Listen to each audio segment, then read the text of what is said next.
9:19 de la mañana. Es tiempo para ir al análisis detallado en una jornada de lluvia de resultados, en una jornada en la que se sigue esa resaca de lo que ha sido la liquidación en la tecnología y con las cuentas de esa Big Tech de Alphabet, de Google, que se ponía sobre la mesa en las últimas horas. Tiempo para el análisis. Juan Enrique Cadiñanos, CEO Global en Bullseye. Muy buenas. ¿Qué tal? Muy buenos días. Bueno, hay muchas referencias en la jornada del día, sobre todo a título individual, a título de sector, pero se ha confesado ante el mercado una de las grandes magníficas. Esta noche al cierre, por cierto, llegará Amazon, pero tenemos a Alphabet, ha sorprendido con el gasto en inteligencia artificial, bate las previsiones de beneficios y, bueno, todo el colchón que le da Gemini. ¿Qué destacas a esta hora de lo que son las cuentas, de lo que es ese guidance y esos planes de inversión de la matriz de Google? Bueno, pues sobre todo yo creo el no apalancarse, ¿no? Sobre todo, o no estancarse al menos en las cifras actuales. Hablamos de una compañía que, pese a generar ingresos y lógicamente a generar parte de beneficios, que esto es una parte importante dentro de su estructura actual, lo que ha decidido es reutilizar gran parte de hecho, de esos beneficios para poder acometer nuevas inversiones. Como bien comentas, gran parte de ellas en toda la parte de ella. Bajo mi punto de vista, muy acertado, ya que lógicamente a medio y largo plazo esto será muy acertado, sobre todo por el desarrollo, sobre todo porque ya hemos visto cómo hay países, en concreto Estados Unidos, que ha decidido sobre todo enfocarse mucho y hacer mucho hincapié en inversiones nuevas de cara a IA, y todo esto es lógico que a medio y largo plazo pueda suponer también importantes beneficios. Lo que no le supondrá un beneficio a corto plazo en el día de hoy lo pospone en este sentido para un medio o largo plazo, yo creo, con mucha inteligencia, con buenos números, y yo creo que es una compañía para claramente seguir en cartera, con muy buena diversificación. Vemos cómo los resultados no afectan o no impactan negativamente de forma muy drástica, apenas un 2% de caída en la jornada de ayer. Es verdad que en preapertura hoy tenemos más de un punto porcentual de caída, pero veremos a ver qué es lo que ocurre. El volumen no ha sido especialmente característico, por lo que no veo que haya un castigo especial por parte de los accionistas. Más allá de lo que es, que ya es, los resultados de Alphabet y cómo lo lee el mercado, estamos asistiendo a lo que ha sido la liquidación del sector tecnológico, sobre todo, además, mirando en las últimas horas a lo que era el efecto Anthropic, dudas más sobre el software que sobre el hardware. De hecho, hasta hoy no ha llegado la estocada a Corea del Sur. Quería preguntarte ahora mismo, ¿qué analizas y cómo se traslada a la hora de diseñar la estrategia, esa diversificación, el desplome en el sector tecnológico? Es lógico también, sobre todo, no quiero compararlo, obviamente no tiene nada que ver, pero para que entendamos un poco el contexto y sobre todo el símil, ¿no? Vemos caídas importantes en oro y plata por volatilidad, por especulación y lógicamente por sobrecompra acumulada, y lo mismo ocurre con el sector tecnológico. Ha sido muy protagonista durante los últimos meses del año 2024, durante todos los meses del año 2025, con muy buenos números, con muy buenos impulsos. Lo podemos ver en gráficos importantes, como en el caso de la comentada Alphabet, y el resto de compañías dentro del propio sector también han protagonizado impulsos muy importantes, con rentabilidades muy elevadas a lo largo de todo el año 2025, y esto obviamente tiene una resaca, tiene una situación en la que la propia compañía tiene que descargar parte, lógicamente, de esos beneficios, parte de esos impulsos, y en definitiva lo que nos encontramos es una situación en la que actualmente, y sobre todo en el corto plazo, vemos esa descarga de sobrecompra acumulada, como digo, con un acompañamiento de volumen, con indicadores marcando y reflejando perfectamente esa descarga de precios. Nada preocupante, no estamos hablando de un cambio de tendencia, no estamos hablando de un cambio, en este caso, de la matriz, y por lo tanto no creo que esto sea, como digo, alarmante, o al menos no preocupante. Veremos a ver si en las próximas semanas esto cambia, o cambiamos de parecer en cuanto al análisis en general del sector, pero si vemos, por ejemplo, el gráfico del tecnológico Nasdaq, vemos claramente esa situación, con una evolución lateral en esa clara consolidación de precios en el medio plazo, y, como digo, por el momento nada preocupante, al menos no en el corto plazo. Viendo protagonistas de últimas horas, sobre todo por el mercado, a la hora de ver las cotizaciones, tenemos a Maersk, al gigante naviero, lo que es lo mismo que hablar de comercio, que cae un 1% en bolsa después de que haya cumplido previsiones, pero advierte que la caída de los fletes, las tarifas, va a afectar a las ganancias en 2026. Dice que va a ganar menos, se habla de recortes de empleos. Y quería hacer una lectura de lo que supone para la compañía como para lo que es, mirando, ¿no?, un mercado mucho más amplio, qué significa de cara a lo que estamos viendo por el contexto, mirando al comercio. Bueno, pues sin duda importante, sobre todo a nivel de importación, nivel de exportación. Tenemos en cuenta que Estados Unidos es un país principalmente exportador, materia prima de calidad relativamente baja, por eso le interesa tener una moneda débil, que es un poco el objetivo que tiene ahora mismo Donald Trump o el gobierno de Donald Trump, en debilitar su moneda a corto plazo con el objetivo de poder exportar materia prima con mayores cantidades en este sentido.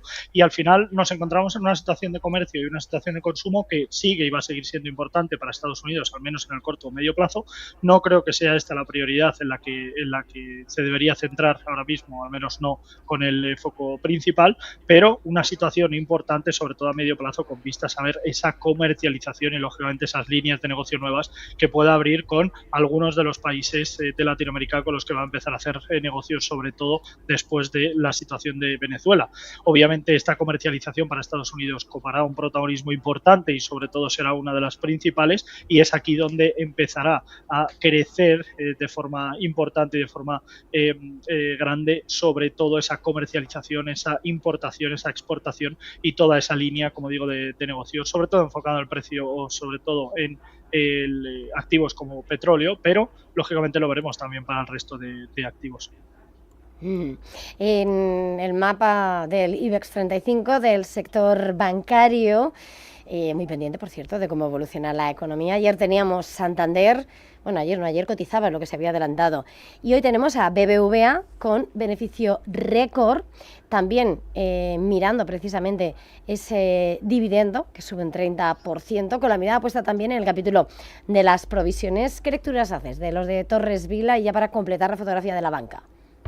Bueno, sin duda una situación complicada en cuanto a los números. Es verdad que la no OPA finalmente yo creo que le vino francamente bien, sobre todo a medio plazo para sentar bases y sobre todo en esas líneas de negocio en cuanto a resultados presentados. Una situación para la compañía a corto plazo es difícil por esos resultados. Vemos caídas relativamente importantes. Es verdad que el volumen no está siendo especialmente relevante y yo creo que un respiro tampoco le viene mal, ¿no? A la banca, una grandísima protagonista también a lo largo de todo el año 2025 y un poco a colación de lo que comentábamos antes con activos como el oro, el sector tecnológico. La banca en España ha sido uno también de los principales protagonistas, sobre todo para un IBEX 35, muy caracterizado sobre todo con muchísimo peso en negocio latinoamericano, como es el caso concreto tanto de BBVA como de Santander, con más del 50% de sus negocios en general, beneficios por parte de Latinoamérica.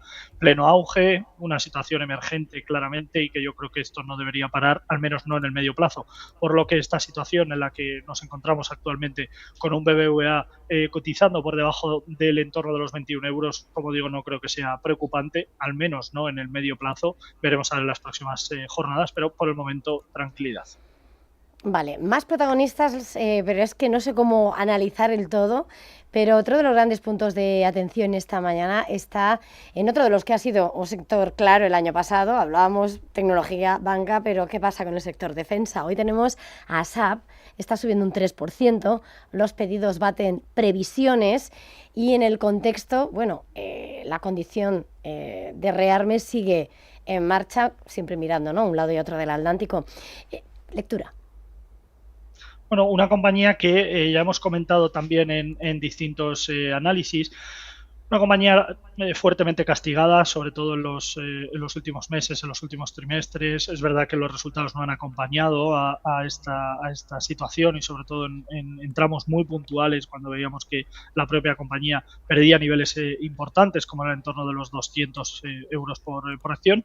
Veíamos cómo reflotaba y de nuevo veíamos ese reajuste de niveles, pero una compañía que, como también comentábamos, toda la situación de defensa, todo ese compromiso por parte de Europa con Estados Unidos de inversión en defensa y toda esa situación colateral y beneficio colateral que le puede arrastrar y sobre todo que le puede salpicar a compañías de este tipo, es para tener muy en cuenta. El problema que tiene SAP es esa no diversificación interna dentro del negocio y sobre todo esa no expansión de esas, como digo, líneas de negocio, pero en definitiva yo creo que es una compañía que ha caído a precios razonables, ha caído a precios yo creo que sumamente interesantes, sobre todo para picotear o para poder tener en cartera de una forma suave, y como digo, yo creo que una situación bastante estable, bastante suave y sobre todo yo creo que con buenos números, ¿no? En definitiva, yo creo que hablamos de una compañía con estabilidad, hablamos de una compañía con buenas referencias, y en ese sentido yo creo que la posibilidad de ver un crecimiento en la misma, que pueda superar niveles importantes como en torno de los 60, 65, 70,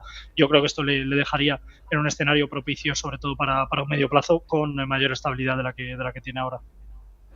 Se colaba al principio de este análisis lo que pasa con los metales preciosos. En la semana pasada llegaba la liquidación, hemos visto recuperación, después volver a escribir lo que ha sido el movimiento de la plata, que ahora se relaja, pero cae un 5%, pero la mirada esta mañana está puesta en Pandora. Se ha llegado a disparar sus títulos un 7% en la bolsa de Copenhague, y es que su consejero delegado lo que acaba de decir que la compañía va a abordar las preocupaciones de los inversores sobre su dependencia de la plata. De hecho, dice que va a introducir joyas bañadas en platino después de que el precio de la plata se haya más que duplicado durante el último año. En declaraciones a la CNBC ha dicho que si observan esa volatilidad de la plata, una de las cosas que tienen que hacer por la empresa es desvincularse del comercio de la plata. Quería preguntarte cómo ves a la compañía como tal y sobre todo ese escenario de metales preciosos y lo que está pasando con la plata. Bueno, en general yo creo que un acierto la situación, sobre todo hay que tener en cuenta que la plata, que hablamos por naturaleza, me refiero, de un activo refugio y un activo tranquilo, con ratios de crecimiento en torno al 5% en rentabilidad positiva o negativa de forma anualizada, y estamos hablando de que el año pasado subió más de un 170%, repito, anualizado, 5-6% de rentabilidad media en los últimos 70 años, el año pasado 170% para una plata totalmente especulativa, totalmente volátil y con importantes cantidades de liquidez, ¿no? Yo creo que es un gran acierto que Pandora se aleje, no del todo quizá, pero sí que se aleje de la parte de la plata, al menos de forma parcial, en el sentido de poder hacer caja y de alguna forma intentar desvincularse y desmarcarse de esa volatilidad que pueda tener a corto plazo y enfocarse en este sentido en otros activos dentro del mercado de metales, como puede ser el paladio, incluso el platino, que dejarían lógicamente un crecimiento mucho más estacional, más estable y sobre todo con un mayor retorno en cuanto a ese ratio, ¿no?, de beneficio y riesgo.